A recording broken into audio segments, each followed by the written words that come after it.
Tagu-taguan, maliwanag ang buwan. Tayong maglaro sa dilim-diliman. Pagbilang kong 10, nakatago na kayo. 1, 2, 3. Bilis, magtago na tayo. Baka makita tayo agad ni Dandy. Hoy, Tikboy, huwag ka madaya. Wala dyan sa loob ng bahay. Lumabas ka dyan at mag-iba ka ng pagtataguan.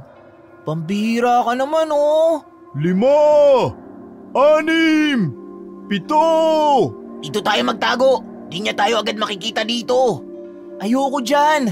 8, 9, 10. Game na? Nang wala nang sumasagot ay nagsimula ng maglakad-lakad si Dandy at naghanap sa mga sulok-sulok ng kanilang pinaglalaroang lugar. Nasaan na kaya ang mga mokong na yun? Ang gagaling magtago ah. Mahinang napahagikhik si Tonton nang marinig niya ang sinabi ni Dondi. Naglalaro sila ng taguan at katulad ng dating nakagawian, si Dandy ang palaging nasasalang bilang taya. Bukod kasi sa mabagal itong kumilos ay nahihirapan pa itong magtago dahil ito ang may pinakamalusog na katawan sa grupo. Isang masayahin at palabirong teenager. Kadalasan siya rin ang palaging nagsisimula ng mga kalokohan na kinasasangkutan nilang magkakaibigan. Patuloy na naghanap si Dandy hanggang sa palapit na ito sa isang puno ng akasya kung saan nagtatago ang kaibigan nilang may palayaw na tikboy. Sinenyasan ito ni Tonton na animoy sinasabing lagot ito. Si Tonton ang pinakamatangkad at tuso sa kanilang tatlo. Mahusay ito pagdating sa mga diskarte sa anumang laro. Bagamat may pagkasutil at maloko, ay ito naman ang pinakamalambing sa grupo. Aha! Huli ka, Tikboy! Diyan ka pa nagtago sa taas ng puno ah! Yari ka ngayon! Hoy, sandali lang, Dandy. Grabe, ang bilis naman tumakbo ng tabatsoy na yun. Yari ka sa akin mamaya. Si Tikboy naman ang pinakaseryoso sa kanila at medyo mahiyain. Ngunit palaging nakikisakay sa kung ano man ang trip nilang magkakasama. Kagaya ng mga araw na yon na kahit alangan na sa kanilang edad ang paglalaro ng tagu-taguan ay yun ang kanilang napagtripang pampalipas ng oras. Naglalaro din sila minsan ng piko, tumbang preso at patintero kasama ang ilang kabataan pa sa kanilang lugar. Mabilis na tumakbo si Dandy ngunit nang makita ni Tonton na pababa pa lang ng puno si Tikboy ay lumabas na siya sa kanyang pinagtataguan. Di hamak na mas malapit ang kanyang kinaroroonan at mas mabilis siyang tumakbo kay Dandy. Doon siya nagtago sa likod ng masukal na halamanan ni Aling Delia. Doon nagtago ang binatilyo dahil alam niya na di tutungo sa parting yon ang taya. Takot kasi si Dandy sa matanda na napapabalitang isang malupit na mangkukulam sa kanilang lugar. Bahalak niyang iligtas si Tikboy sa pagkakataya kaya mabilis siyang tumayo at akma na sanang tatakbo nang bigla niyang marinig ang paglangit-ngit ng pinto sa kanyang likod. Bumukas ang pinto ni Aling Delia. At sino may sabi sa'yong pwede kang magtago sa mga halaman ko? Ikaw na bata ka! Pagpasensyaan niyo na po kami, Aling Delia. Nagkakasiya lang naman po kaming tatlo eh. Magbe-behave na po kami, promise! Nakakaperwisyo kayo sa totoo lang. Magsilayas kayo sa bakurang ko. Hindi na ako natutuwa sa mga kalokohan nyo ha. Gusto nyo ba ipabarangay ko kayo kasama ng mga magulang nyo? Tonton, tara na, tara na. Baka maubusan ng pasensya si Aling Delia. Aling Delia, paalam na sa inyo. Kita-kits ulit bukas ha. Huwag na kayong babalik dito ha, kundi magsisisi kayo. Mga batang walang disiplina. Pwe! Ingat po kayo, Aling Delia. Huwag na po kayong palagi magagalit at baka madagdagan ng wrinkles nyo. Mga loko kayo, umuwi na kayo bago ko pa kayo habulin. Tikboy, tara na! Takbo! Humahangos at hapong-hapo sila nang makaalis sa harap ng bakuran ng matanda. Pambira naman kasing playground to eh. Di man lang pumili ng lugar. Dito pa talaga sa tapat ng bahay ng mangkukulam na yan. Shh! Huwag kayo maingay. Di nyo ba alam na Martes ngayon? Malakas sila kapag ganitong araw. Narinig ko sa nanay ko, sabi niya kapag Martes at Biyernes, dapat hindi natin sila pag-uusapan kasi naririnig nila tayo. Nakakakilabot naman yan. Oh, ba't bigla kang tumawa? Pinaglololoko mo yata kami. Wala, naalala ko lang kasi yung mga itsura nyo. Hanggang ngayon namumuti pa rin sa putla yung mga mukha nyo dahil kay Aling Delia. Para kayo nakakita ng multo kanina habang tumatakbo. Ito kasing si Tikboy Kaya ko naman kasing idaan sa mabuting pakiusapan si Aling Delia kung bakit biglang pinukul ng bato yung matanda. Yun ang mahirap. Hala ka, Tikboy. Yari ka talaga. Sigurado ako na babawian ka ng bruhang yun. Ginawa ko lang naman yun para makatakbo si Tonton Ang tangkad-tangkad, ang bagal kumilos. Daig mo pa siya, Dandy. Bakit naman kasi doon ka nagtago? Porket alam mong takot ako sa kanya Mabuti pa, tara na lang sa bakuran ni na Tonton at doon na lang natin ituloy ang naunsyamin nating laro. Ayos yan. Di si Tikboy na ang taya niyan. La, hindi no. Uwi na ako. Hoy, anong uwi? Ang dudugaan niyo naman. Paano ako? Di ako makakabawi. Bawi ka na lang bukas. Tagal mo naman kasi maghanap Ayan tignan mo, papalubog na ang araw. Mabuti pa, magsiuwi na tayo. At mamaya niyan paparada na naman sa kalsada ang mga nanay natin. Napakamot na lamang si Dandy sa kanyang ulo habang nakanguso. Wala na siyang nagawa nang magsimula ng maglakad pa uwi ang dalawa. Magkaiba ang direksyon ng bahay ni na Dandy, kina Tonton at Tikboy. Doon na kasi ang daan pa uwi sa bahay nila samantalang ang dalawa naman ay kailangan pang dumaan sa harap ng bahay ni Aling Delia. Dahil sa inis ay tinakot niya na lamang ang dalawang kaibigan na nagtatawanan habang papalayo sa kanya. Abangan sana kayo ni Aling Delia. Yari kayo sa kanya. Lalo ka na, Tikboy. May kasalanan ka pa naman sa kanya. Hala ka. Hindi ako natatakot. Be! Mag-ingat ka sa pag-uwi mo, Dandy. Ang taba mo pa naman. Tiba-tiba ang aswang kapag ikaw ang ginawa niyang hapunan. Hala ka! Muling nagtawanan ang dalawang magkaibigan nang makita nilang natakot si Dandy sa sinabi ni Tonton dito. Nagsimula na kasi itong tumakbo pa uwi habang isinisigaw ang salitang mama. Nag-appear pa sila, halos hindi makahinga sa kakatawa sa kanilang dambuhalang kaibigan. Pero sa gitna ng kanilang tawanan, bigla silang napahinto. Para silang binuhusan ng malamig na tubig nang makita nilang nakatayo si Aling Delia sa harap ng bakuran nito. Nakatitig sa kanila ng matalim. Ang paligid ay tila dumilim at biglang tumahimik, kaya labis ang kabang nararamdaman ng dalawa. Habang nakatingin sa kanila si Aling Delia ay para silang naengkanto at hindi na makakilos. Napatitig na lang din sila sa matanda. Ang mga mata nito ay parang nagbabagang apoy, galit na galit.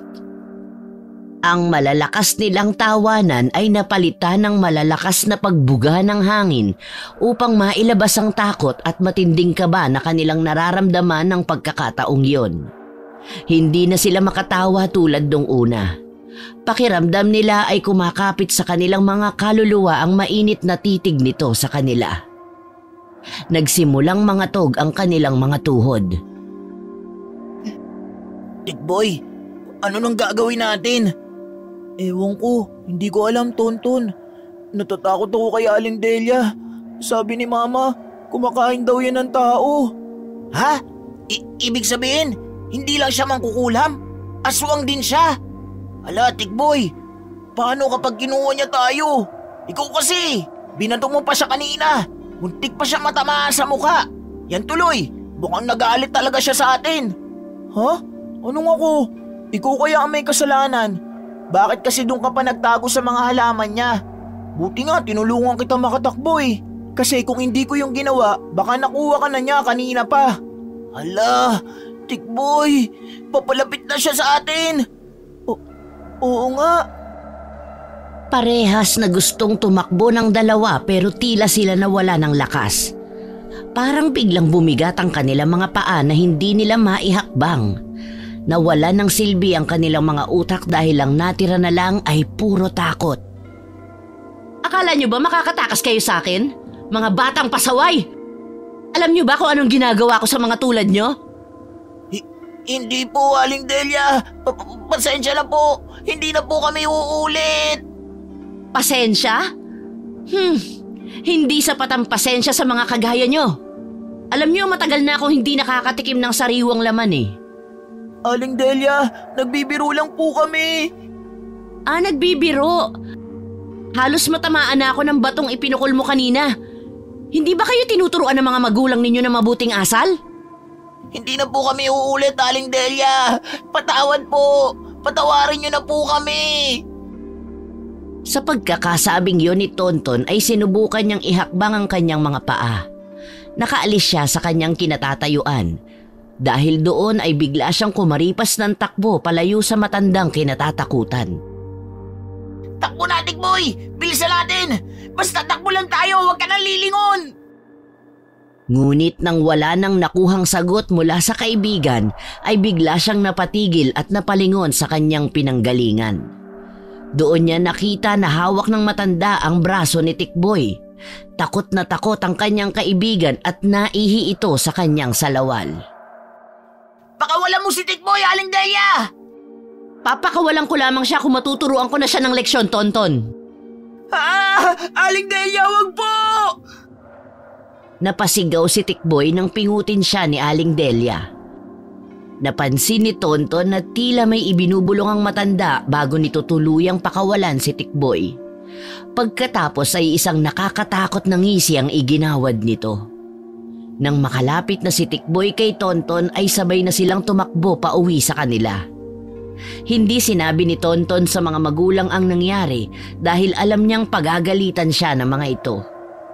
Alam niya ring hindi na siya papayagan ng mga magulang na maglaro sa malayo kapag nalaman ng mga ito na may kasalanan sila kay Aling Delia. Lagi kasing paalala ng mga ito na wag gagalitin ng matanda at hanggat maaari ay iwasan nila kung ayaw nilang magkasakit. Kinabukasan, pumunta si Tonton sa bahay ng kaibigang si Tikboy upang yayain sana itong maglaro kina Dandy. Ngunit ang sabi ng mga magulang nito ay inaapoy ng lagnat ang kaibigan. Nagsimulang gapangan ng kaba ang kanyang dibdib. Doon niya napatunayan na totoo nga ang sinasabi ng kanyang mga magulang. Nang araw ding yun, nagpasya si Tonton na hindi na lang tumuloy kina Dandy sa takot na baka pati siya ay magkasakit. Madaraanan kasi niya ang bahay ng matanda at ayaw niyang dumaan doon ng mag-isa. Umuwi na lamang siya ng bahay nila at nanood ng mga cartoons maghapon. Nang sumunod na araw ay hindi niya inaasahang pupunta sa bahay nila Tonton ang nanay ni Tikboy. Humahangos ito at tila ba aligaga. Sinalubong ito ng kanyang lolo at tinanong kung nasaan siya. Nang tawagin siya ng kanyang lolo ay agad naman siyang lumapit. Doon na nagtanong ang ginang kung ano ba ang ginawa nung nakaraang araw at nagkaganoon ang anak na si Tikboy.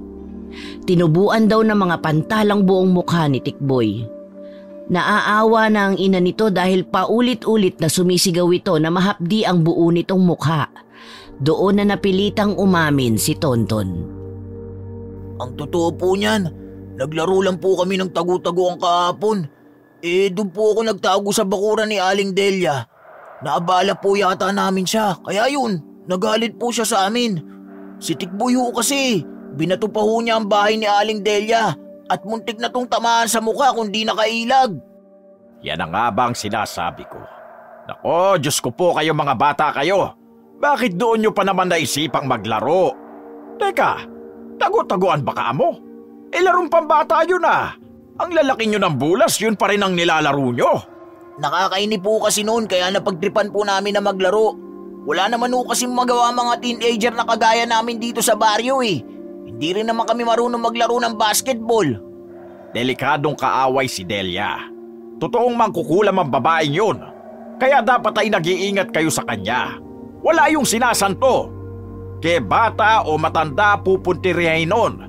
Hindi nyo ba alam na marami nang napatay yun? Ano po? Marami nang napatay? Ala, Nakakatakot naman po pala si Aling Delia. Hindi ko naman po alam eh. Akala ko po tinatakot nyo lang kami para hindi kami lumapit sa bahay niya. Ano pa ang nagawa niyo sa matanda at bakit galit na galit? Sinabihan din po kasi siya ni Tikboy na pangit.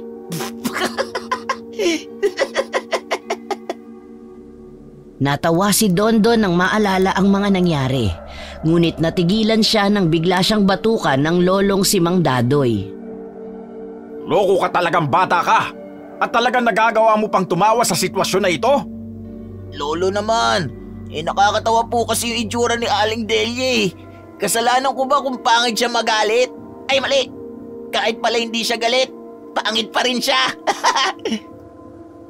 Binatukan ulit ni Mang Dadoy ang apo dahil sa kakulitan nito. Napahimas na lamang si Tonton sa kanyang ulo dahil sa pambabatok sa kanya ng lolo niya saka napanguso. Aray lo ha, kota ka na, ang sakit kaya. Abay masasaktan ka sa akin kapag inulit nyo pang inisin si Delia. Kahit na pangit siya. Kita mo na lo, ikaw na rin ang nagsabi na pangit si Aling Delia eh. Hala ka, isusumbong kita sa kanya. Abay tarantadong bata ka talaga no? Sige, isumbong mo nang pati ikaw ay pumangit. Gusto mo ba yon? Tignan mo oh, dahil sa kakulitan ninyo, nagkasakit na si Tikboy. Sa palagay niyo po ba, kinulam talaga siya ni Aling Delia? Hindi ako sigurado. Kailangan ko muna siyang matawas bago ko masabi kung talagang nakulam nga siya.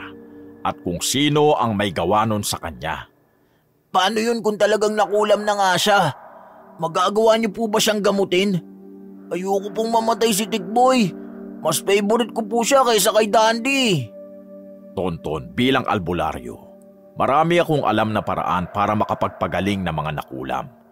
Pero titignan natin kung gaano nga ba kalakas ang ibinigay na sumpa sa kaibigan mo. Kung si Delia nga ang kumulam sa kanya, abay hindi yun biro. Dahil kailangan nating mag-ingat. Napakalupit namang kukulam ng babaeng yun. Lolo, tara na ho. Tignan natin si Tikboy.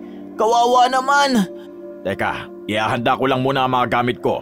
Sige, maiwan na muna kita dyan, ha? Totoong sinabi mo na kailangan agad matignan siya dahil baka ma-impeksyon yon at mas lalong lumala. Kaagad nga silang pumunta kina Tikboy upang tignan ang kalagayan nito. Hindi na pinalapit si Tonton sa kaibigan dahil baka mahawa sa lagnat nitong hanggang nung mga sandaling yon ay mataas pa rin. Naglabas ng dahon ng bayabas at sambong si Mang Dadoy at ibinigay lang ang mga yon sa nanay ni Tikboy. O Lani, pakihugasan nga ang mga ito at pakilaga. Pagkatapos ay ilagay mo na sa isang plangganita tapos haluan mo ng malinis na tubig. Kaunti lang para lumigamgam ang tubig. Yan ang gagamitin natin para pamuna sa mukha nitong si Tikboy. Apo, pakiabot nga yung bayong ko. Pakikuha na lang yung bote ng lana sa loob. Opo lo, kukunin ko na po. Agad namang tumalima si Tonton sa kanyang lolo.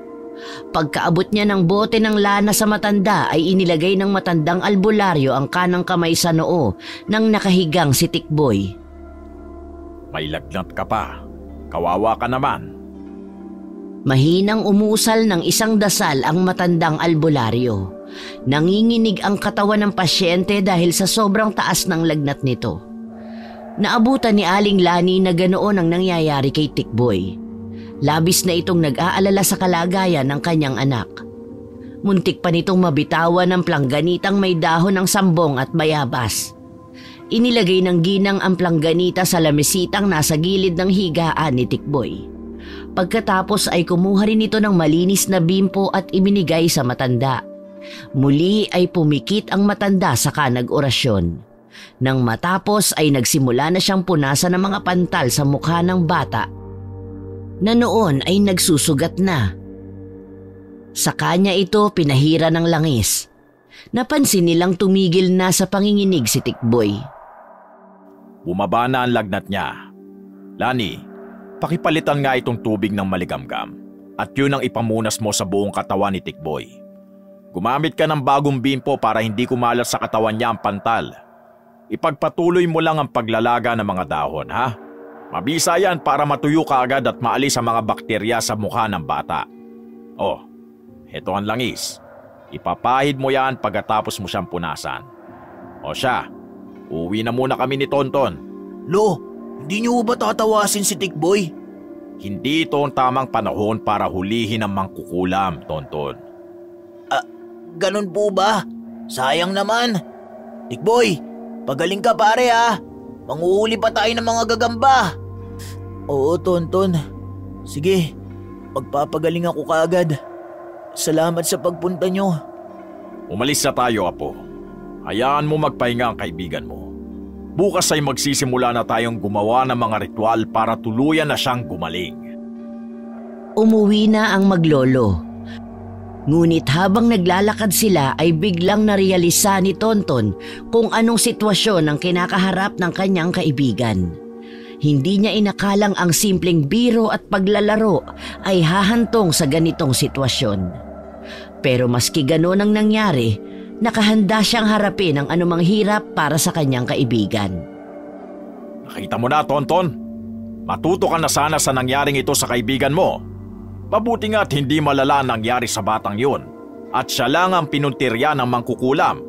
Kung hindi, yari talaga kayo. Paano nyo naman nalaman na kinulam siya? Hindi naman po ninyo tinawas, di ba? Sa pulso ko nakita, Apo. Ikaw naman mukhang minamalit mo ang kakayahan ko eh. Di ko lang masabi kanina sa ina ni Tikboy ang tunay na kalagayan ng kanyang anak. Kasi baka mas lalong hindi magawa ang mga bilin ko sa kanya. Ano po ba talaga ang tunay na kalagayan ni Tikboy? Hindi naman talaga malalang sumpa ang ginawa ni Delia. Winisikan lang ang mukha ng kaibigan mo. Winisikan po ng ano? Basta. May iwinisik ang matanda sa mukha ng kaibigan mo kaya naman tal. Hala, di po kaya laway yung iwinisik sa kanya? Yak, nakakadiri naman!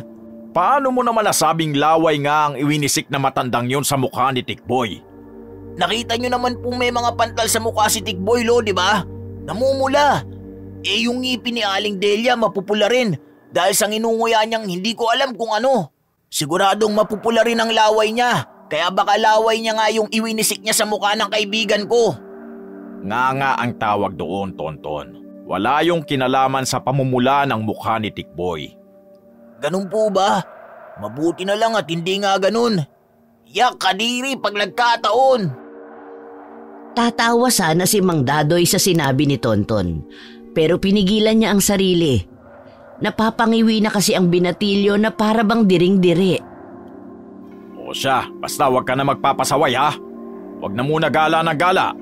Kailangan mong mas maging maingat ngayon para hindi naman ikaw ang balikan ni Delia. Nagkakaintindihan ba tayo? Opo, lo. Lingid sa kaalaman ni Mang Dadoy ay may binabalak ang pasaway na apo.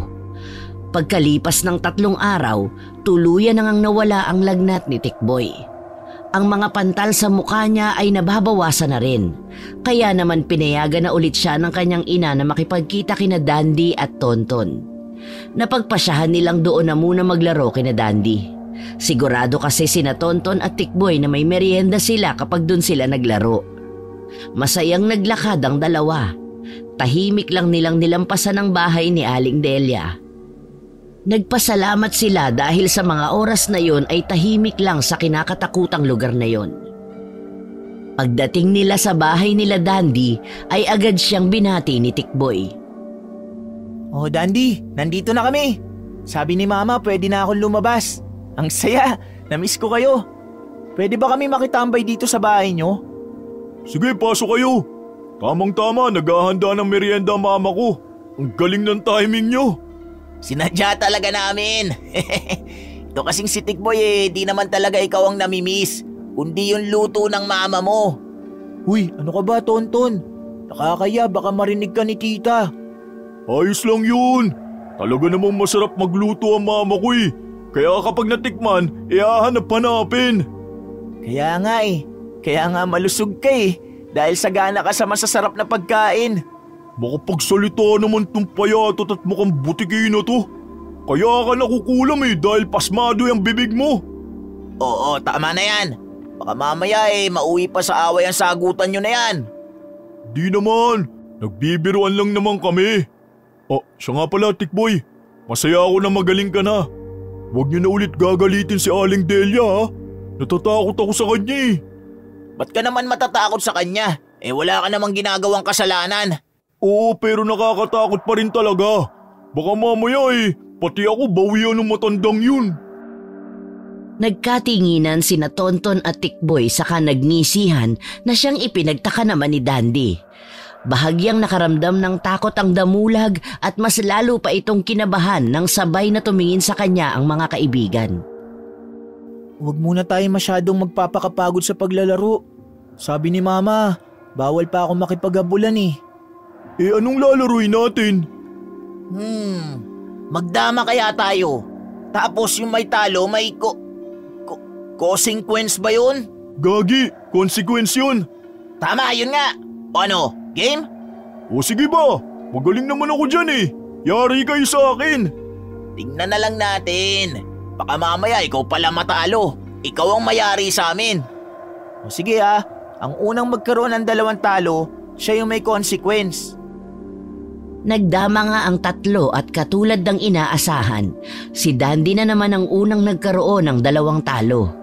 Napanguso na lamang siya saka nagkamot ng ulong tumayo. Talo na naman ako. Parang ako na yata ang pinakalaging talo dito Botsa ka na naman. Paano ba yan? Consequence na. Hoy, anong botsa ka riyan? Ano ko, baboy? Bakit hindi ba? Huwag kang mainis.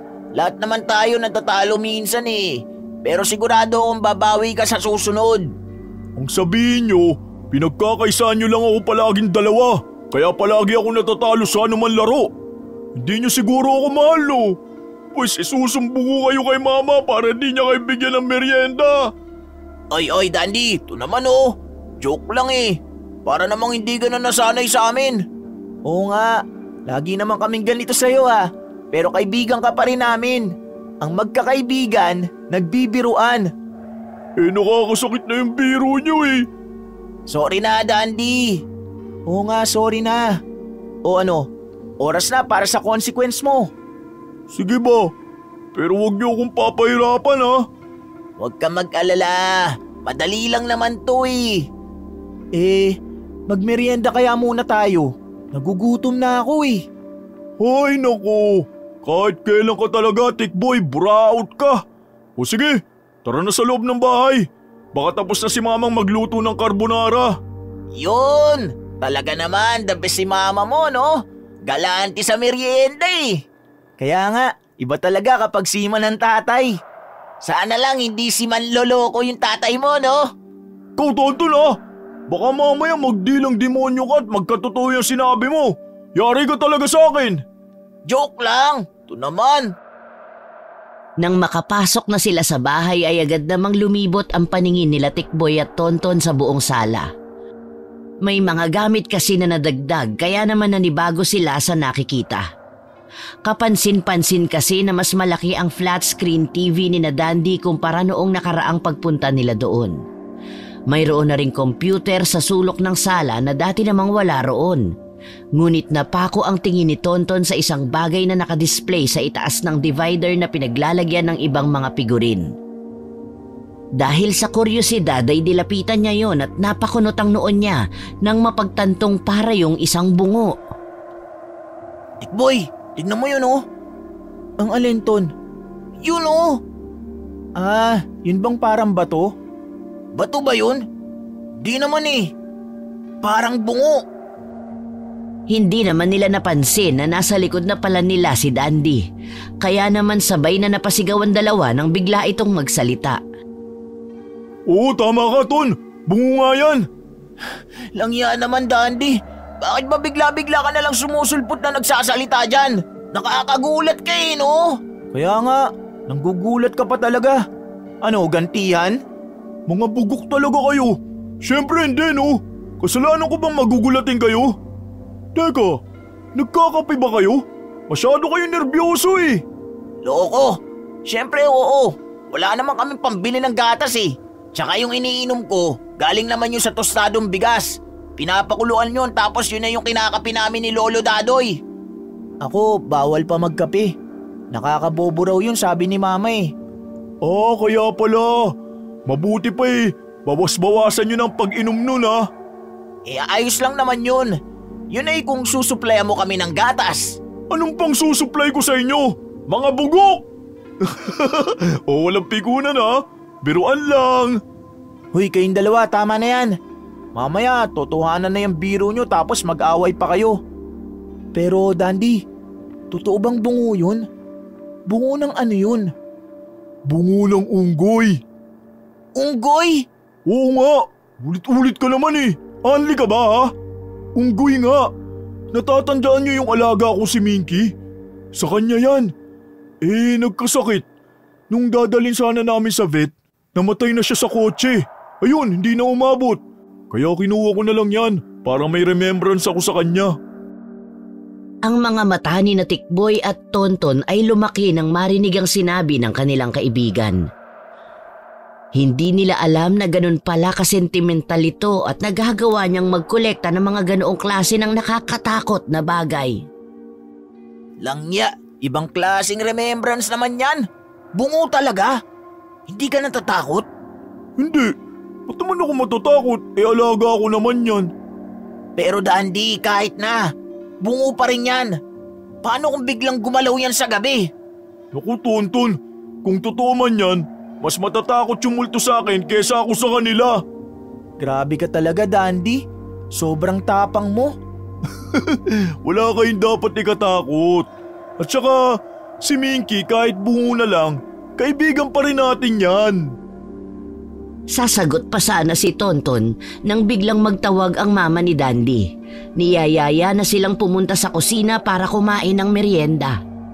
Mabilis namang tumalima ang tatlo at walang hiya-hiya na nilantakan ni na Tonton at Tikboy ang inihaing karbonara ng mama ni Dandy sa harapan nila.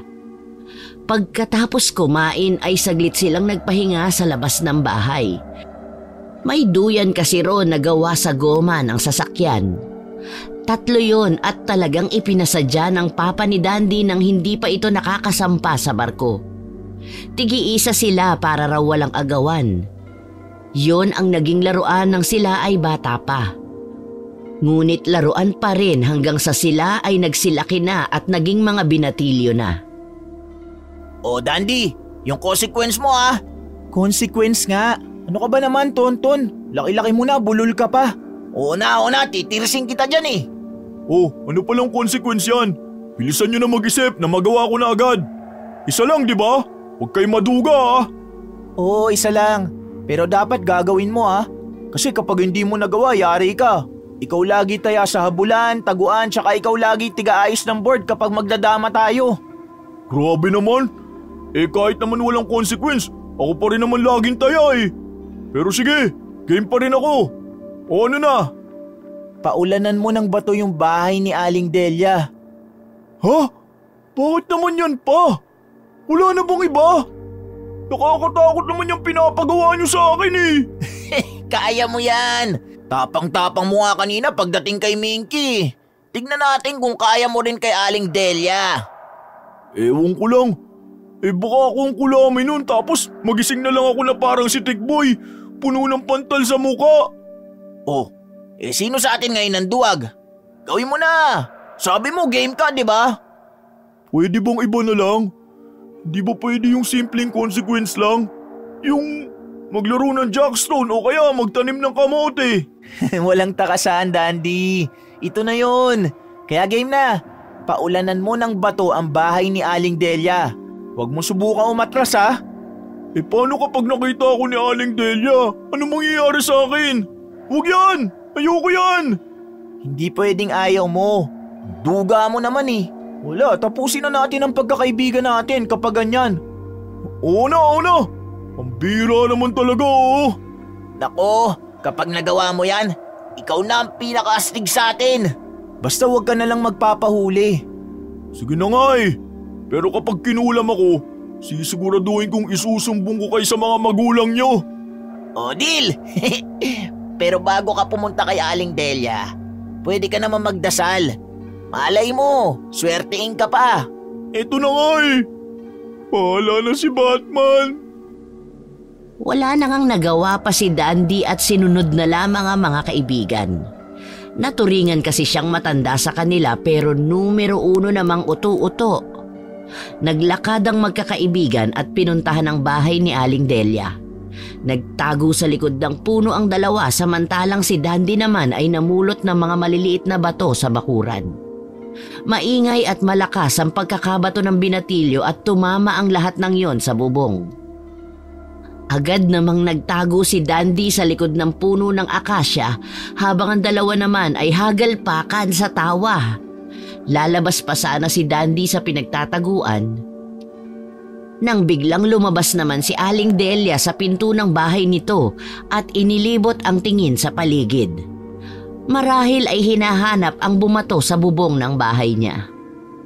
Agad namang napabalik si Dandy sa likod ng akasya habang sina Tikboy at Tonton ay nagtatawanan pa rin. Hindi nila napansin ang matandang noon ay nakalabas na sa bakuran nito at matalim na tinititigan sila. Natahimik sina Tikboy at Tonton nang mapansin nilang lumalapit na si Aling Delia. Bitbit ang isang basto na ginagamit nito sa paglakad. Parang bumigat ang hangin sa paligid at ang kanilang mga hagikhik ay biglang napalitan ng kaba. Tila nawala ang kanilang lakas sa pagkakatitig ng matanda sa kanila. Napatigil si Tikboy sa pagtawa at si Tonton naman ay nakaramdam ng kilabot na gumapang mula sa kanyang batok pababa. Dandy, papunta na si Aling Delia. Anong gagawin natin? Mukhang nakita niya na tayo. Ngunit si Dandy, na nanginginig din sa takot, ay hindi makagalaw sa kanyang kinaroroonan. Ramdam niya ang kabog ng kanyang dibdib habang pinipilit niyang huminga ng malalim upang kalmahin ang sarili. Pero parang may puwersang humahawak sa kanya. Pilit siyang pinipigil na lumabas. Nang si Aling Delia ay makalapit na, inilapit nito ang mukha sa dalawa, titig na titig ang kanyang paningin. Nakapagbigay yon ng labis na takot sa mga binatilyo. Kilala niyo ako Kayo na naman ba mga tarantadong bumato sa bubong ng bahay ko? Wala ba talaga kayong kadala-dala? Kulang pa ba ang mga parusang ibinigay ko sa'yo Tikboy? Hindi po kami.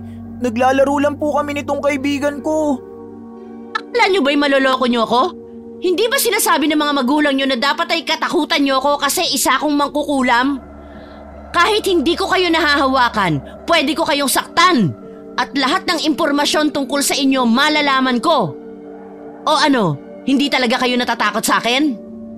Pasensya na po, Aling Delia pero nagkakamali po kayo. Hindi po kami ang bumato sa bahay niyo. Di ba po mangkukulam kayo? Di malalaman niyo kung sino ang bumato sa bahay niyo. Sabi niyo malalaman niyo lahat, di ba? Aba't pilosopo ka ring bata ka, no? Manang-mana ka talaga sa lolo mong loko-loko. Wala, bakit naman po nadamay ang lolo ko rito? Saka paano naman magiging pano yun? Kilala niyo ba ang lolo ko? Teka, baka naman ex-boyfriend mo siya, Aling Delia. Kaya ganyan ka na lang kung makareact. Muli ay hagalpakan na naman sa tawa ang dalawa at nag-apir pa nga. Hindi nila alintana ang mga titig ni Aling Delia na kung makakapatay lang ay siguradong bulagta na sila roon kanina pa. Nagpapatawa ka ba, iho? Si Dadoy? Ex-boyfriend ko? Aba mas malabo pa sa tubig kanal na magkagusto ko sa banong yon. Duling na lang ang magkakamaling magkagusto doon. Grabe naman po kayong makapagsalita sa lolo ko. Para namang pinapalabas po ninyo na pangit siya. Oo nga, Aling Delia. Nasubukan nyo na hubang tumingin sa salamin? Hindi nyo yata kasi nakikita kung ano itsura nyo Gandang-ganda naman ho yata kayo sa sarili nyo. Parang ilang taon na ho kayong hindi nagkikita ng suklay nyo Masyado ka talagang bata ka. Sana pala nilakihan ko ang mga pantal dyan sa mukha mo para naman bumaba ang tingin mo sa sarili mo. Bakit? Akala mo ba kinagwapo mo yung pagsagot-sagot mo sa matanda? Halika rito nang magkaalaman tayo. Habang nakikipagdiskusyon ng dalawa ay hindi nila alam na tinakasan na sila ng tunay na may sala. Kumaripas na ito ng takbo nang makakita ng pagkakataon. Tinungo nito kaagad ang bahay ni Tonton at hinanap ang matandang albularyo, umaasang matutulungan siya ni Mang Dadoy. Naabutan niya ito sa likod bahay, abala sa pagkiskis ng puwet ng maitim na kaldero. Walang kamalay-malay sa nangyayari sa labas. Lolo Dadoy! Kailangan ko po ang tulong ninyo! Bakit? Ano nangyari? Ano't naparito ka? Hindi ba't magkakasama kayo ni Tikboy at Tonton? O nasa na yung dalawa? Nako, may ginawa na naman kayong kalokohan ano? Nandun po sila. Inaaway po ni Aling Delia. Nabitawan ni Mang Dadoy ang hawak niyang kaldero sa narinig. Alam niya ang maaaring gawin ni Aling Delia kapag nagalit ito at alam niyang kailangang may gawin siya kaagad bago pa lumala ang sitwasyon. Talaga kayong mga bata, oo. Hindi kayo masabihan. Bakit ba ang titigas sa mga ulo ninyo? Nasaan ba sila ngayon? Lolo Dadoy, nandun po sa harap ng bakuran ni Aling Delia. Bakit ba kasi kayo nagpunta na naman doon? Sigurado ka bang nandun din pati si Tikboy? Hindi pa rin ba siya nadala sa pagkakaroon niya ng mga pantal? Ewan ko po sa kanila. Basta nakita ko na lang po pinapagalitan sila ng matandang mangkukulam na yun eh. Baka po may nagawa na naman silang masama kaya galit na naman. Halika na, dalian natin. At baka mapano mga kaibigan mo. Samahan mo ko. Agad na hinawakan ni Mang Dadoy ang kamay ni Dandy at dali-daling naglakad patungo sa bahay ni Aling Delia. Lakad takbo na halos ang ginawa ng matanda. Alam kasi ni Mang Dadoy ang ugali ni Tonton. Hindi yun magpapatalo sa sagutan at talagang paninindigan ang mga pinaniniwalaan nito. Natakot siya na baka hindi magustuhan ni Aling Delia ang pagiging pilosopo ng apo.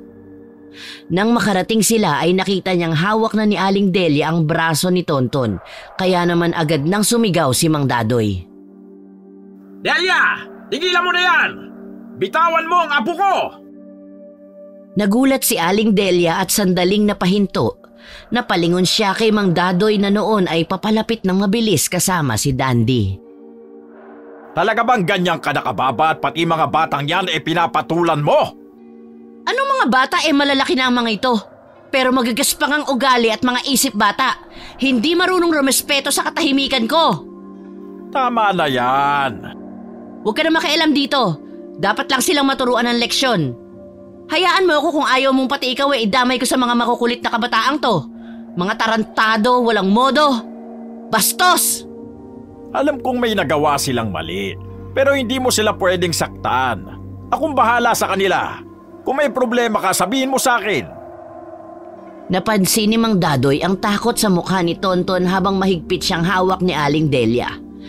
Niluwagan ng matanda ang kanyang pagkakahawak at unti-unti niyang binitawan si Tonton. Nanginginig na sumandal si Tonton kay Tikboy na noon ay hindi rin makagalaw sa takot. Pagpasensyahan mo na. Ako na ang humihingi ng tawad sa kanilang kakulitan. Hayaan mo at pagsasabihan ko na makailang ulit. Hindi naman po talaga kami ang bumato sa bahay niya, Lolo eh. Hindi po ako. At mas lalong hindi si Tikboy. Talaga namang hindi pa kayo aamin sa ginawa niyong kasalanan, ano? Kahit pa po tignan niyo mga kamay namin at kuko. Malinis po ito lahat oh. Agad ipinakita ng dalawa ang kanilang mga kuko. Napataas ng kilay ang matanda. Nagsasabi ng totoo ang mga bata. Totoo po, di ba? Wala po kaming ginawa masama sa iyo, Aling Delia. Kayo naman ho kasi, pinagbibintangan nyo na lang po kami palagi. Porkit kami lang ang nakita nyo nakatambay dito sa malapit. Oo nga po, Lo. Wala kasi siyang ibang masisi kaya kami kagad ang pinaparatangan niya. Abat sumosobra na talaga kayo ah. Ano? Nagsisinungaling na rin kayo? Kapag nalaman ko lang talaga kung sinong nagpaulan ng mga bato sa bahay ko, nako, kukulamin ko talaga siya. Kaya hanggat hindi pa ako nakakapagsimula, umamin na kung sino ang tunay na may sala. Ano ka ba naman, Delia? Kaya tanda-tanda mo na pinapatulan mo pa rin itong mga batang to. Hindi ba pwedeng hayaan mo na lang? Para ka naman niyang hindi dumaan sa pagkabata eh. Ay nako, Dadoy, wag mo akong daanin sa mga pangungonsensya mo dahil wala ako nun. Kung wala talagang aamin, pues magkita na lang tayo sa dulo ng karayom at manika ko. Alam kong galit ka, pero wag naman ganito. Mga bata lang to. Hindi nila alam ang ginagawa nila. Pakiusap, palampasin mo na lang. Mga bata, mga pasaway na yan. At hindi ko hahayaang lampasan ng ganitong klaseng pambabastos. Sa panahon ko, pinapalo na sa nga ng bayabas sa mga batang ganito para magtanda. Hindi mo kailangan ng ganyan. Pwede namang ayusin natin to na mahinahon eh. Huwag na natin palakihin pa. Ay, Dadoy, kung mahinahon lang sana ang mga batang yan, hindi sana ako magagalit. Pero alam mo na, kapag may sinimulan sila, ako ang tatapos. Kaya kung gusto mong protektahan yung mga batang yan, mag-isip-isip na kayo ng pangontra. Nananakot ka pa talaga ha? Hindi mo naman magagawa yun kung wala kang kahit na ano mula sa taong kukulamin mo eh. Tingnan na lang natin, Dadoy. Tingnan na lang natin. Umalis na si Aling Delia. Naglakad na ito pabalik sa bahay niya habang hila-hila ang laylayan ng kanyang palda. Pero bago niya buksan ang pinto niya ay tumingin pa ito ulit ng matalim kay Mang Dadoy at sa mga kabataan. Tandayo na di pa natatapos ang galit ng matandang babae. Nang tuluyan na siyang mawala sa kanilang paningin, sakalang nakahinga ng maluwag ang tatlo. Gumaan na rin ang pakiramdam ng matandang albularyo. Inabot nito ang braso ng apo sabay hila. Tara na, umuwi na tayo. Kayong dalawa, Tikboy at Dandy. Ano bang tinitingin-tingin nyo? Magsiuwi na rin kayo. Lo, sorry, hindi po namin sinasadya. Anong di sinadya? Ibig sabihin ay kayo talagang bumato sa bubong ng bruhang yon? Hindi po ako, si Dandy. Sinunod ko lang naman yung utos nyo, di ba? Kayo naman ang pasimuno eh. Tignan mo to. Basta kasalanan mo pa rin. Ikaw pa rin ang bumato eh. Magsitigil na! Pare-parehas lang kayong tatlo. Naku, sinasabi ko sa inyo kapag may nagkasakit na sa inyo, pangako ko, hindi ko na kayo gagamutin. La, lolo naman. Huwag naman po ganoon. Para naman kayong hindi dumaan sa pagkabata niyan eh. Abat, ikaw talagang bata ka? Namimiloso po ka na nga lang nangunguha ka pa ng linya ng may linya. Linya ko yun eh. Kahit na po, sabi niyo na rin lang, mas mabuti nang maibalik ko sa inyo para naman alam nyo. Ang punto ko rito, Tonton, hindi kayo masabihan. Lahat na lang ginagawa niyong laro. Oh, paano ngayon yan kapag may nagkasakit sa inyo dahil sa pantitrip niyo sa matandang yon? Pasensya na po, Lo. Hindi na po mauulit. Abay, hindi na talaga mauulit. Ikaw na lang ang meron ako, Tonton. Kaya hanggat maaari, hanggat kaya ko, pinoprotektahan kita. Marami nang napatay ang matandang yon kaya ganito ko sa'yo. Ayoko lang na mawala ka rin sa akin. Nawala na nga mga magulang mo eh. Ayoko nang mawalan pa ulit na mahal sa buhay. Opo, Lolo. Tayo na. Umuwi na tayo at wag nyo nang uulitin ang kalokohan yan, ha? Hindi lahat ng bagay ay laro. Opo, tatandaan po namin. Kinabukasan, nabulabog ang mahimbing na tulog ni Tonton nang marinig ang mga sigawan mula sa labas ng kanilang bahay. Pupungas-pungas siyang bumangon saka dumungaw sa bintana ng kanyang kwarto. Nakita niya ang ina ni Dandy na tinatawag ang kanyang lolo Dadoy. Nakikiusap ito habang umiiyak na puntahan ng matanda ang kanyang anak. Sumikdo ang kaba sa puso niya nang maisip ang mga nangyari kahapon. Parang naramdaman niya na tinutuunan ng mangkukulam ang banta nito sa kanilang magkakaibigan. Lumabas siya ng silid at nagkasalubong sila ng kanyang lolo. Nagkatinginan silang dalawa. Parehas na may kahulugan ang titigang yon. Hindi na nagsalita ang matanda at dumiretso na sa bahay ni na Dandy, kasama si Aling Beth na patuloy pa rin sa pag-iyak. Nakapako sa lupa si Tonton, hindi alam kung susunod ba siya sa lolo o babalik na lang sa loob ng bahay. Ngunit nanaig ang kuryosidad at kaba kaya nagpasya siyang sundan ang lolo. Nang makarating siya sa bahay nila Dandy, nakita niyang marami ng tao roon.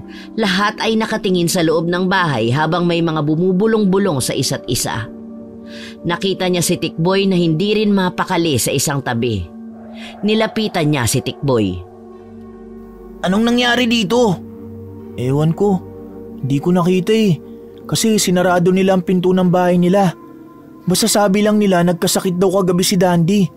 Akala nila lagnat lang, pero nung ginising nila kaninang umaga, hindi na siya magising. Napalunok si Tonton, hindi mapakali sa narinig. Lalong bumigat ang pakiramdam ni Tonton. Naalala niya ang sinabi ni Aling Delia kahapon. Hindi siya mapakali at pilit niyang itinataboy ang takot na baka may kinalaman ng mangkukulam sa nangyari. Sa isang iglap, bumalik sa isip niya ang lahat ng mga kalokohang ginawa nila. Anong ibig mo sabihin? Parang tulog lang siya pero hindi magising? Oo, ganun nga. Natatakot nga ako eh. Parang hindi na siya basta-basta lagnat lang. Hindi kaya may kinalaman yung ginawa natin kahapon? Nagkatitigan sila ni Tikboy, parehong kinakabahan. Alam nilang may mali pero hindi nila masabi kung ano. Nagsimula nang maglaro sa isip nila ang iba't ibang posibilidad, lalo na at may binitawang banta si Aling Delia. Hala, Tikboy, anong gagawin natin? Baka kasalanan natin to. Huwag ka magsalita ng ganyan. Baka marinig tayo. Sisihin pa tayo sa nangyari kay Dandy. Nakakatakot. Paano ko isunod niya tayo? Parehong natigilan ang magkaibigan. Hindi na nagsalita pa si Tonton. Alam niya kasing may kasalanan talaga siya sa nangyari. Siya ang pasimuno sa pagtitrip kay Aling Delia kaya naman nadamay pa ang kaibigan niya.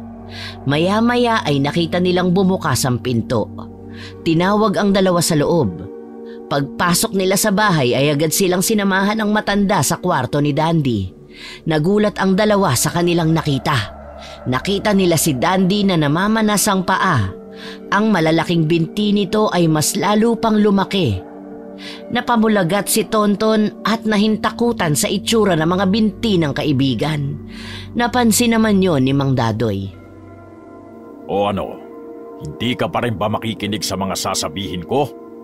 Gusto mo bang pati ikaw magkaganito? O di kaya mas malala pa? Ayoko, Polo. Nakakatakot naman si Aling Delia. Walang patawad kahit sa aming mga bata. Kaya nga hindi maganda ang gumagawa ng kabulastugan sa kapwa. Hanggat maaari, pigilin ninyo ang inyong sarili sa pantitrip sa iba, lalo na sa mga mas matanda sa inyo. Hindi na po talaga, Lolo. Sa loob ng kwarto ni Dandy, isang malamlam na ilaw mula sa madilaw na bumbilya ang tanging nagbibigay liwanag. Nakahiga sa papag ang binatilyong tila walang buhay, habang ang kanyang ina na si Aling Beth ay nanlulumong nakaupo sa gilid, hinahaplos ang noo ng kanyang anak na nooy pinagpapawisan ng malamig. Ang mga mata ni Mang Dadoy ay puno ng pag-aalala habang maingat niyang inilalatag ang kanyang mga gamit sa sahig. Mga bote ng langis, iba't ibang dahon at isang maliit na supot ng pulbos na mula sa mga halamang gamot na siya lamang ang nakakaalam. Matapos ayusin ang mga ito, lumapit siya kay Dandy at tinitigan ang mukha nito.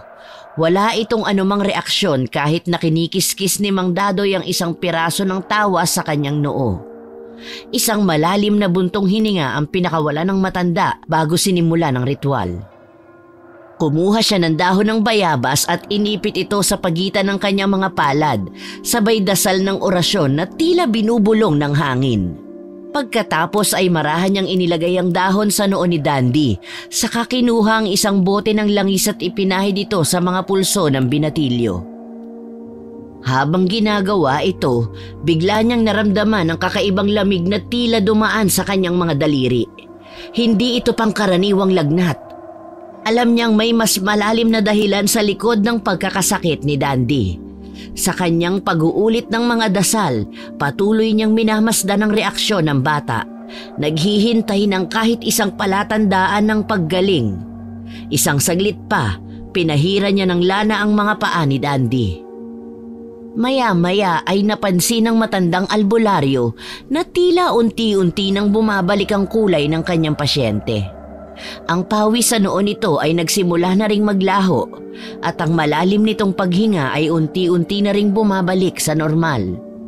Bagamat hindi pa tuluyang nagigising ang binatilyo, alam ni Mang Dadoy na umeepekto na ang mga gamot na ibinigay niya rito. Sa isang mababang boses, Inutusan niya si Aling Beth na maghanda ng mainit na sabaw para pagbalik ng malay ni Dandy ay may mapapainom kaagad sa kanya. Pagkalipas ng halos 5 oras na paghihintay, sa wakas ay nakita nila ang muling paggising ng mga mata nito. Bumungad sa kanya ang mukha ng kanyang ina na ngayoy punong-puno ng kaligayahan at pasasalamat. Kaagad na kumuha si Mang Dadoy ng langis at hinilot ang mga binti ni Dandy. Aray! Ang sakit! Ang sakit po, Mang Dadoy! Tiisin mo lang, Dandy. Kapag hindi natin to ginawa, hindi natin makukontra ang inilagay sa'yo ng mangkukulam na yon. Hindi na po ba babalik sa dati ang mga binti ni Dandy? Huwag kang mag-alala, Apo. Gagaling din ang kaibigan mo. Hindi naman malala ang kulam na ipinataw kay Dandy. Tinatakot lang kayo ni Delia para naman lubayan nyo na siya. Elo, wala na bang paraan para hindi na kami matabla ng kulam ni Aling Delia? Pagkatapos pagtitripan nyo na naman si Delia, hindi na kayo matatakot sa kanya kasi may pangontra na kayo sa kulam niya? Abay wala akong may bibigay sa inyo. At kung meron man, hindi ko kayo bibigyan. Malungkot na napanguso si Tonton. Alam niya kasing may katwiran naman si Mang Dadoy.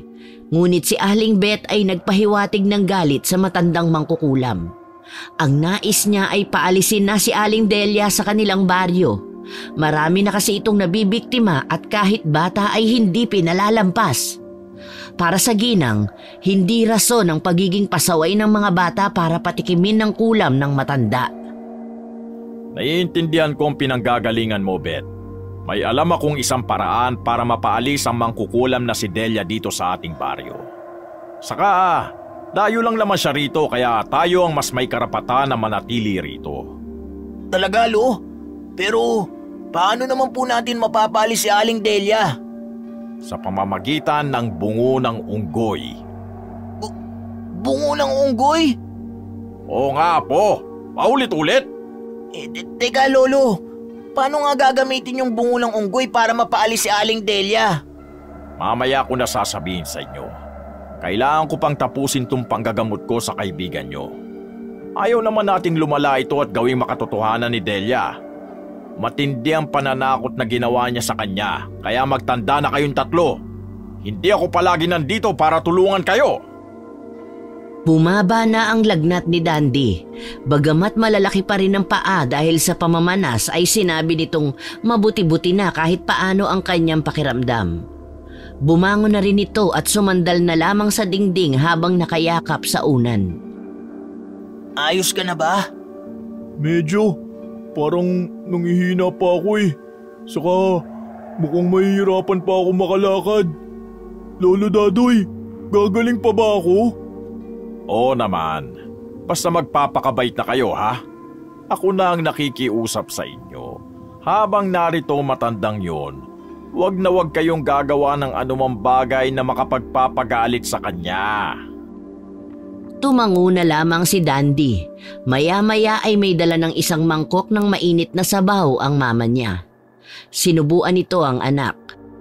Napapalunok naman ang dalawa habang pinanunood ang pagkain ng kanilang kaibigan. Pare-pareho kasi ang 3 na mahilig sa ulam na sinigang. Nang matapos kumain si Dandy ay ipinayo ng matandang albularyo na magpahinga na ito ulit at muling matulog upang mas madaling makabawi ng kanyang lakas at enerhiya. Inaya na ng ina ni Dandy ang lahat sa kanilang sala at doon ay binigyan ng makakain sila. Walang tigil sa paghigop ng sabaw ang dalawa. Ang sarap niyo po talagang magluto. Kaya nga, dito na lang kaya tayo tumirang 2. Siguradong pareho tayo mananaba dito kagaya ni Dandy. Manahimik ka kayong 2. May baka isipin nitong si Beth mga patay gutom kayo at hindi pinapakain ng mga magulang ninyo.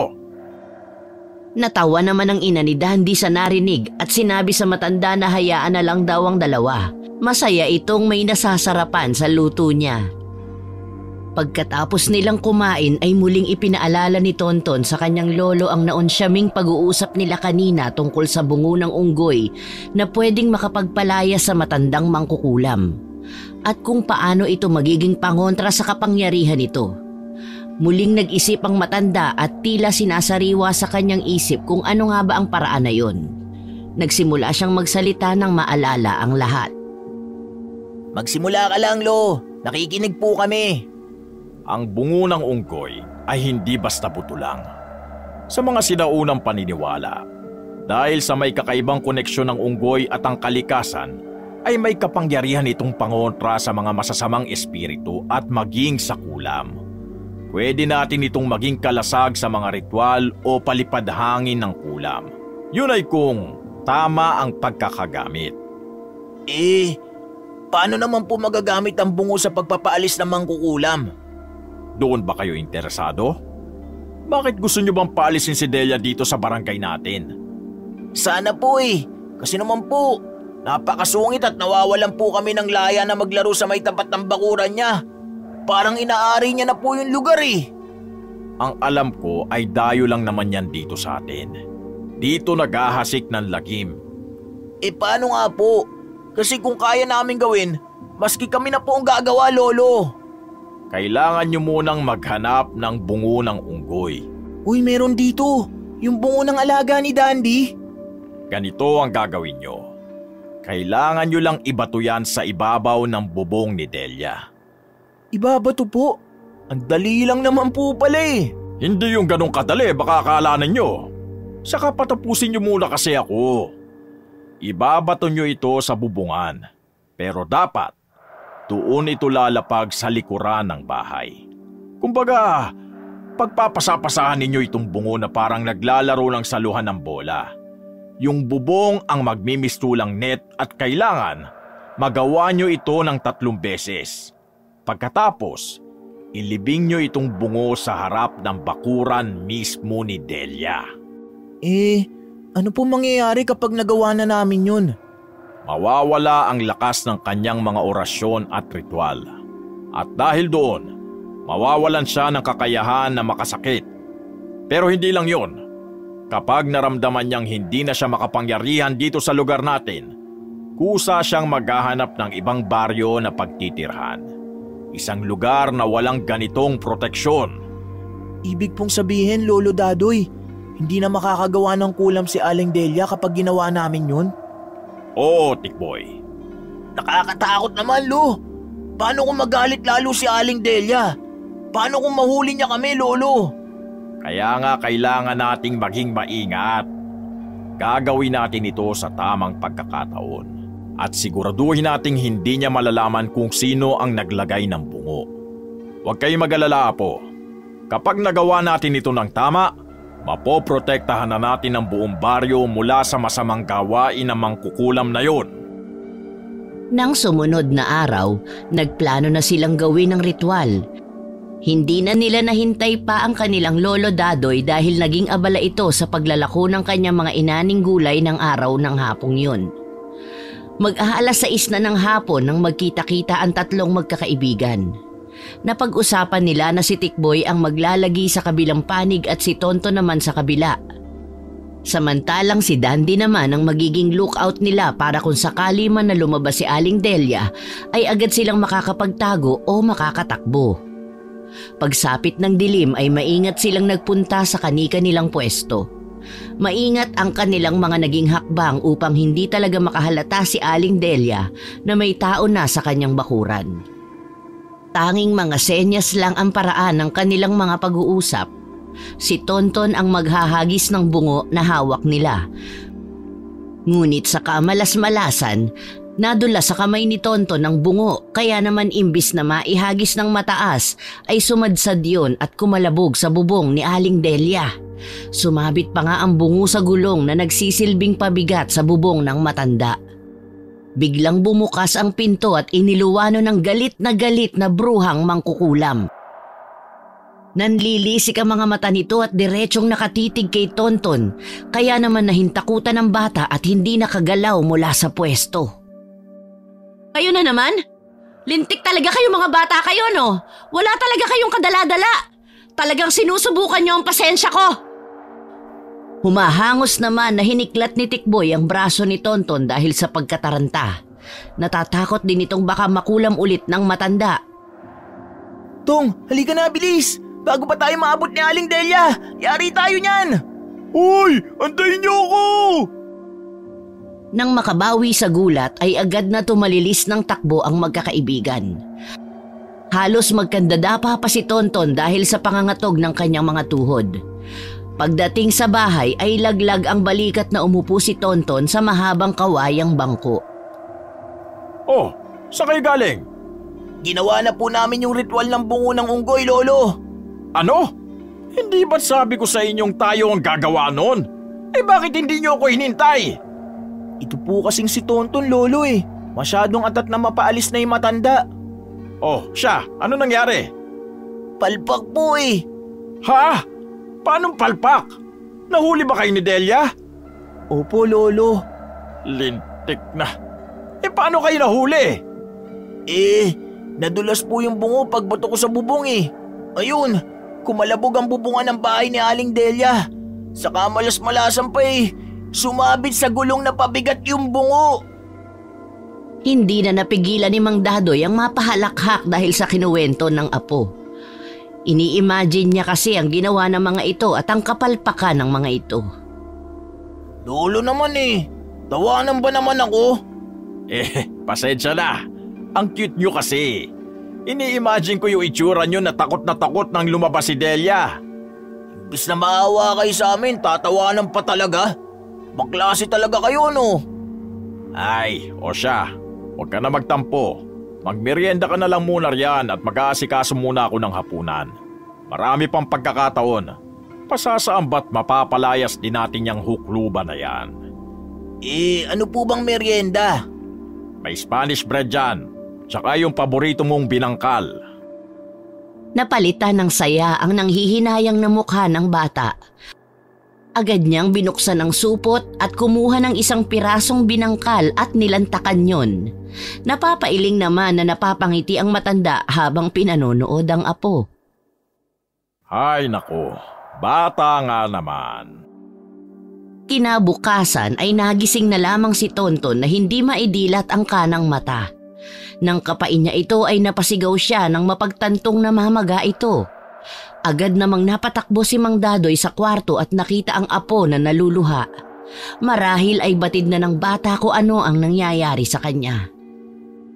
Lo, kinulam na rin yata ako ni Aling Delia.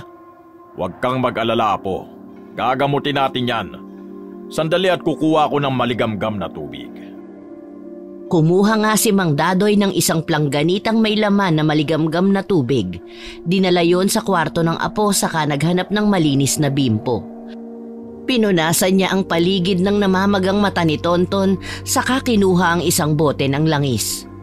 Umusal ng mahinang dasal ang matanda saka niya pinahira ng langis ang paligid ng namamagang mata ng apo.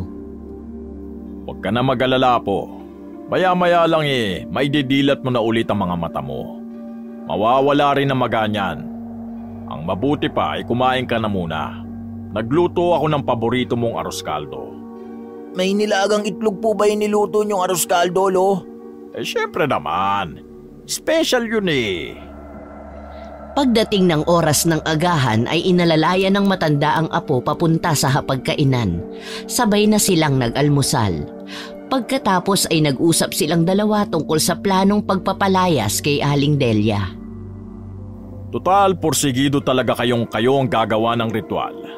Hahayaan ko na kayo. Alam kong sa susunod magagawa nyo na ito ng tama. Papaano po namamaga pa ang mata ko? Lupit talaga ng mangkukulam na yan. Dahil kinulam niya na ako, porsigido na talaga akong gawin yun sa kanya. Lintik lang ang walang gante, Lolo. Palalayasin namin sila sa baryo na to. O siya, kung ganon, ipagpabukas nyo na lang ang gagawin nyo. Magpahinga ka na muna. Hindi po, Lo. Gusto ko nang gawin ngayon. Magpustahan tayo, hindi mo magagawa yan ngayon dahil dyan sa mata mo. Magpalipas ka lang ng ilang oras, apo. Bukas, tamang-tama, wala na yan. Napaisip naman si Tonton at kalaunan ay nakinig na lamang kay Mang Dadoy. Tama naman kasi ito.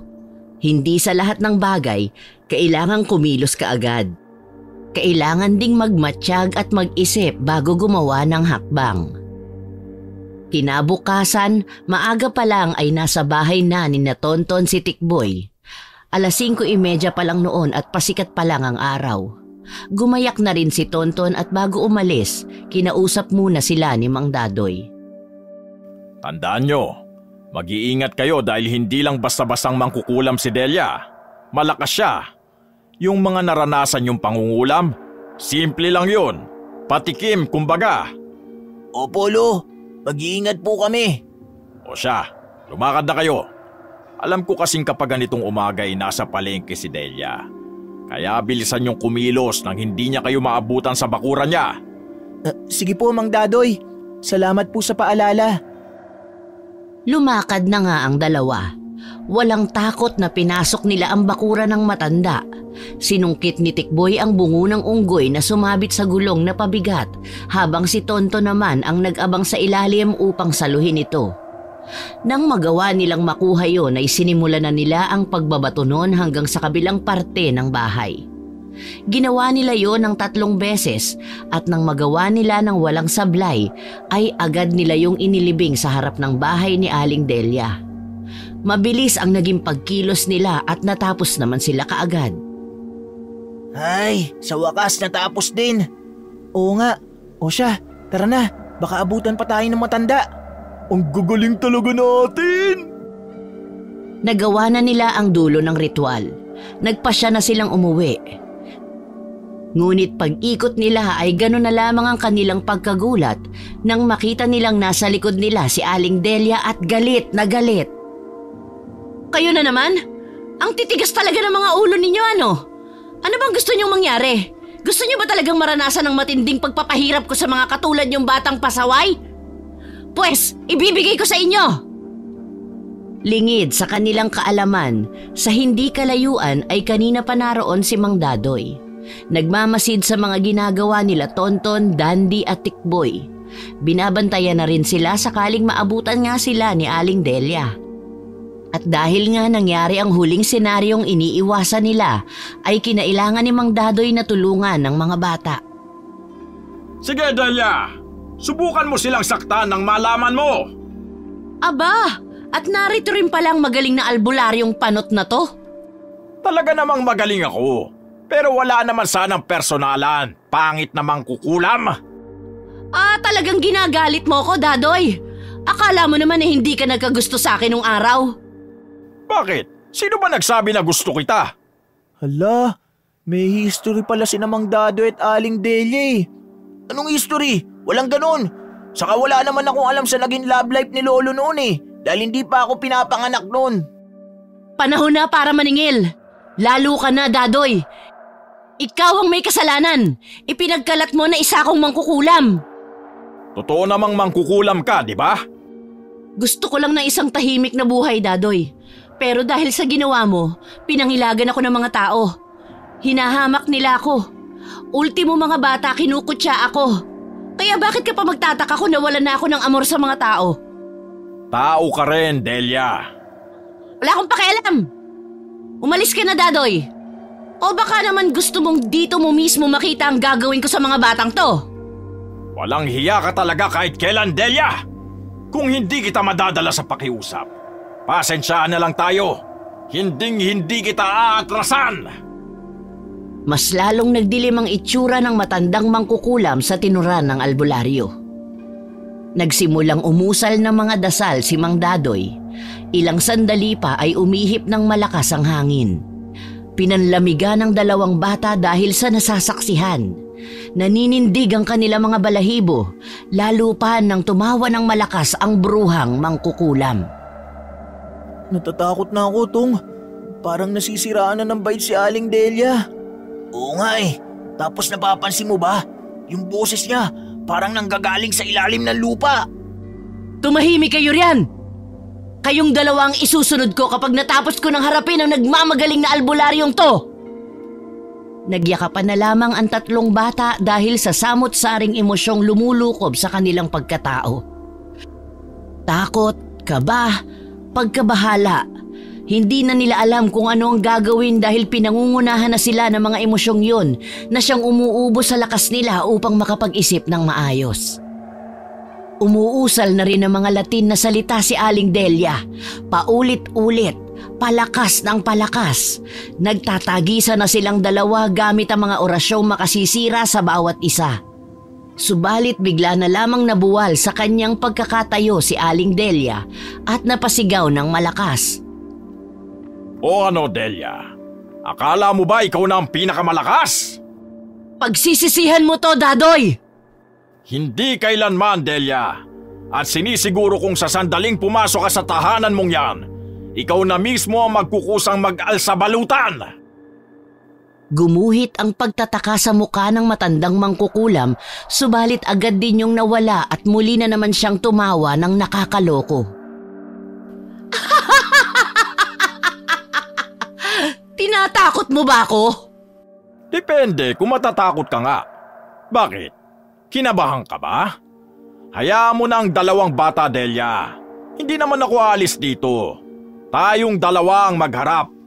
Magsawa ka sa pakikipagtagisan ng karunungan sa akin! Napangisi si Aling Delia. Agad siyang pumasok sa kanyang bahay upang magsagawa sana ng pambabarang sa matandang albularyo. Subalit nang maisara na niya ang pinto, bigla na lamang siyang nagsisigaw. Agad namang lumapit ang dalawang bata kay Mang Dadoy at nagtatakang nagtanong. Mang Dadoy, ano pong nangyayari kay Aling Delia? Kaya nga lo, para siyang takot na takot. Dahil yun sa nilibing niyong bungo ng unggoy. Sinabi ko naman sa inyo, hindi ba? Pangontra sa mangkukulam yung bungong yun. Hindi na po ba namin maibabalik yung bungo kay Dandy? Remembrance niya po kasi yung sa alaga niya eh. Ano ba mas importante? Yung bungo o yung kaligtasan niyo? Sa bagay nga po. Pero lo, hindi pa ba tayo uuwi? Uwi na. Alam ko namang nagawa niyo ang pinagagawa ko sa inyo. Hindi magtatagal. Aalis na rin niyang si Delia. Hindi na siya kailanman makakapanakit ng kahit sino sa baryong ito. Nang mga sumunod na araw ay tuluyan nang nilisan ni Aling Delia ang kanilang lugar, bit-bit ang mga gamit nito. At magmula noon ay hindi na ito bumalik pa sa baryo.